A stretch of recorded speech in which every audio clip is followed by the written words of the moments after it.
So what we do at HHS is we have an unaccompanied children program, and the Obama administration had it, the Bush administration before it, set up by statute.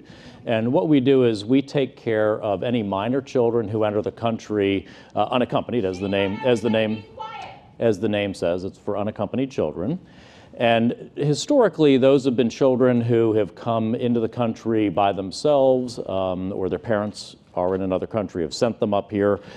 And we run facilities, and they're provided education, they're provided athletics each day, entertainment, medical care, dental, vision care, and on average they'll be with us for about 58 days.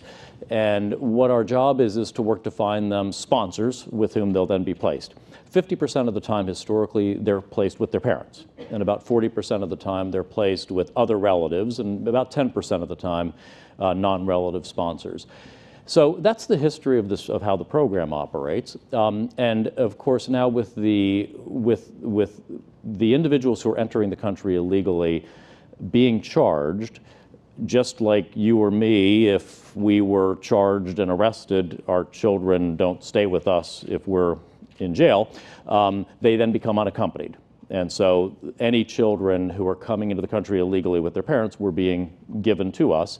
The president's order today would say that he has ordered for the families that come into the country illegally to remain in the care and custody of the Department of Homeland Security and to remain together. So at that point, if the parents are not separated and sent to jail, if they're there in a processing capacity and they remain with their children, the children are not unaccompanied, therefore they don't come to HHS, they're no longer unaccompanied children. So this is basically reverting to the original practice of how is this different? No, it always would have been the case that if in the Obama administration or otherwise, that if a child is unaccompanied, they would be sent to HHS for care, and unaccompanied could be either because the parent has been arrested for violating the law, or it could be that the child, if ICE or Customs and Border Patrol determine that even a parent with the child is, for some reason, the child is in jeopardy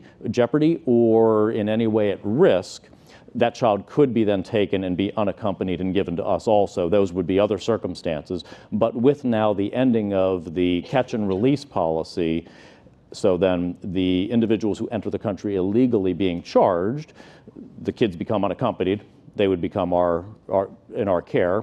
So under the executive order now, the president is ordering that the parents and the kids remain together, so they don't come over to our facilities. Okay, so just to be clear then, this influx of children that HHS has been handling, these children will no longer be placed under your care. Again, if it's appropriate for them to remain with the parents, if they're valid, if they confirm their parents, and if there's no safety or jeopardy issue with them remaining with their families, then the president has said they stay together in DHS care and custody. They wouldn't be unaccompanied, so they don't come to HHS. Okay, and did you yourself work with the administration on this executive order?